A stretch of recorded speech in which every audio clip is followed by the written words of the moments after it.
नमस्कार, मैं हूं डॉक्टर भावना पंत और आज के इस कार्यक्रम में आपका स्वागत है। आज हम बात करेंगे अयोध्या के इतिहास पर। अयोध्या लगातार खबरों में है। वहां अब राम का मंदिर बन रहा है। भगवान राम की नगरी अयोध्या रघुवंशी राजाओं की राजधानी थी। ऐश्वर्य, संपन्नता, वैभव, ज्ञान, विकास, अध्यात्म और शांति की नगरी थी अयोध्या। क्या है इस नगरी का इतिहास? आइए मेरे साथ इस पर एक निगाह डालते हैं।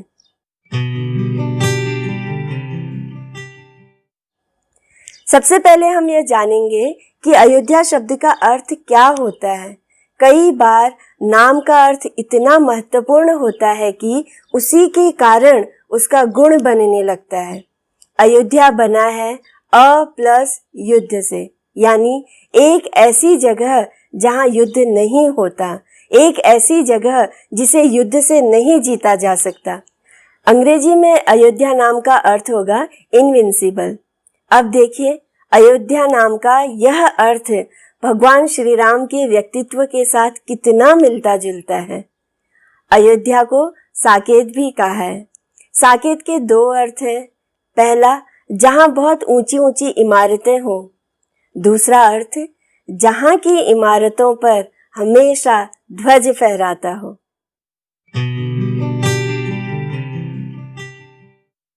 भारतीय पौराणिक इतिहास में अयोध्या का स्थान बहुत ऊंचा है।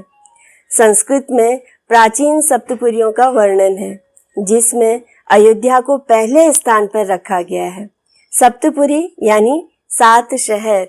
श्लोक ऐसे है: अयोध्या मथुरा माया, काशी कांची अवंतिका, पूरी द्वारावती चैव सप्तैथा मोक्षदायिका। अर्थात अयोध्या, मथुरा, माया यानी हरिद्वार, काशी, कांचीपुरम, उज्जैन और द्वारिका, ये 7 पुरियां यानी नगर मोक्षदायी हैं।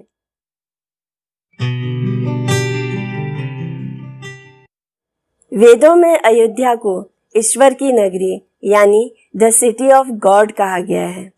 अथर्ववेद का यह श्लोक सुनिए: अष्टचक्रा नवद्वारा देवानां पुरयोध्या, तस्यां हिरण्मयः कोशः स्वर्गो ज्योतिषा वृत्तः। इसका अर्थ सुनिए, कितना सुंदर है। अथर्ववेद के ऋषि बता रहे हैं, अष्टचक्रा नवद्वारा देवानां पुरयोध्या, यानी देवताओं की इस नगरी अयोध्या में 8 चक्र हैं और 9 दरवाजे हैं। तस्याम हिरण्मय कोशः, यानी स्वर्ण के, सोने से जैसा प्रकाश निकलता है, वैसा प्रकाशित खजाना या भंडार इस नगर में है। स्वर्गो ज्योतिषा वृत्तः, यानी स्वर्ग की तरह यह हमेशा जगमगाता रहता है और इसकी संपन्नता स्वर्ग जैसी है। अथर्ववेद कोई आज का ग्रंथ तो है नहीं, हजारों साल पहले रचा गया था।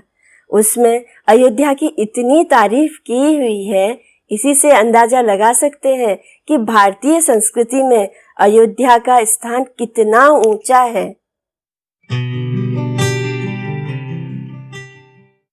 अयोध्या कब बनी? ठीक बरस तो कोई नहीं बता सकता, लेकिन पुराणों में इस बारे में कई कथाएं और उल्लेख हैं। वाल्मीकि रामायण के अनुसार अयोध्या की स्थापना वैवस्वत मनु ने की थी। कौन थे वैवस्वत मनु? आइए देखते हैं।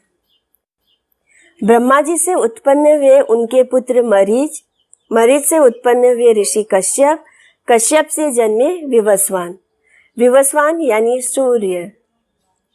यह सूर्य का एक रूप है। इन्हीं विवस्वान से जन्मे वैवस्वत मनु, यह सबसे महत्वपूर्ण कड़ी है। इन्हीं वैवस्वत मनु से आगे संसार का बहुत विस्तार हुआ।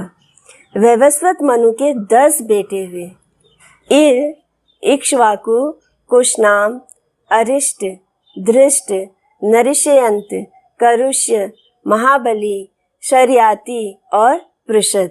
इल से बना चंद्रवंश और इक्ष्वाकु से बना सूर्यवंश या रघुकुल, जिसमें श्री राम का जन्म हुआ। इक्ष्वाकु के बाद 63वें नंबर पर हुए थे श्री राम के पिता राजा दशरथ। एक बार वैवस्वत मनु ने ब्रह्मा जी से कहा, मुझे अपने रहने के लिए एक सुंदर नगर चाहिए, कहाँ बनाऊं? एक अच्छी सी जगह बता दो।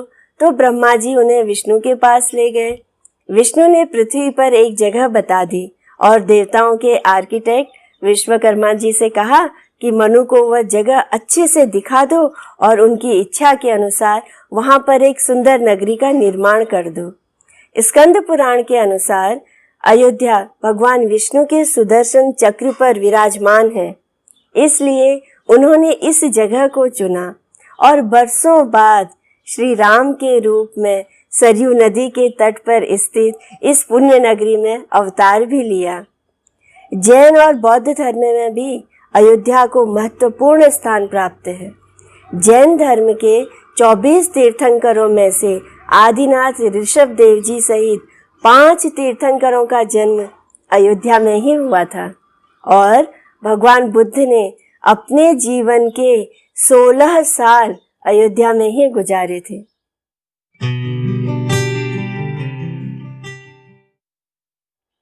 वैवस्वत मनु से लेकर अब तक अयोध्या लगातार अस्तित्व में है। हजारों बरस बीत गए, लेकिन अयोध्या का सबसे सुंदर वर्णन रामायण में मिलता है। राम और दशरथ के समय अयोध्या कितनी संपन्न थी, इसका वर्णन खुद आदि कवि वाल्मीकि जी ने अपनी रामायण में कर रखा है। वह कहते हैं, अयोध्या नगरी में चारों ओर बड़ी बड़ी सड़कें बनी हुई थी। रोज पानी छिड़ककर उन सड़कों को साफ किया जाता था, उन पर फूल बिछाए जाते थे। दशरथ ने इस नगरी को इतना सुंदर सजाया था जैसे वह इंद्र की नगरी अमरावती हो।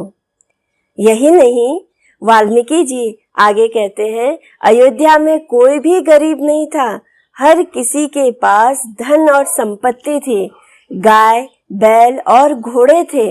इसके बाजार सुंदर थे और इसकी सुरक्षा के लिए कई तरह के यंत्र यानी मशीनें और हथियार रखे गए थे।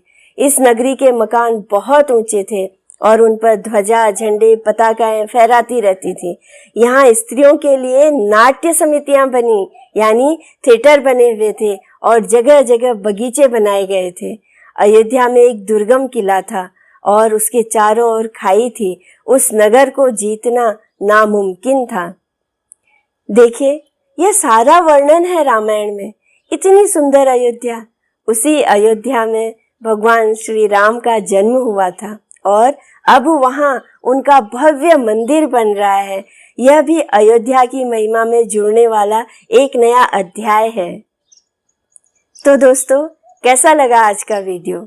अगर आपको यह पसंद आया है तो इसे अधिक से अधिक शेयर कीजिए, लाइक और कमेंट कीजिए और हाँ, मेरे YouTube चैनल को सब्सक्राइब कीजिए। मैं डॉक्टर भावना पंत अब आपसे आज्ञा लेती हूँ। नमस्कार।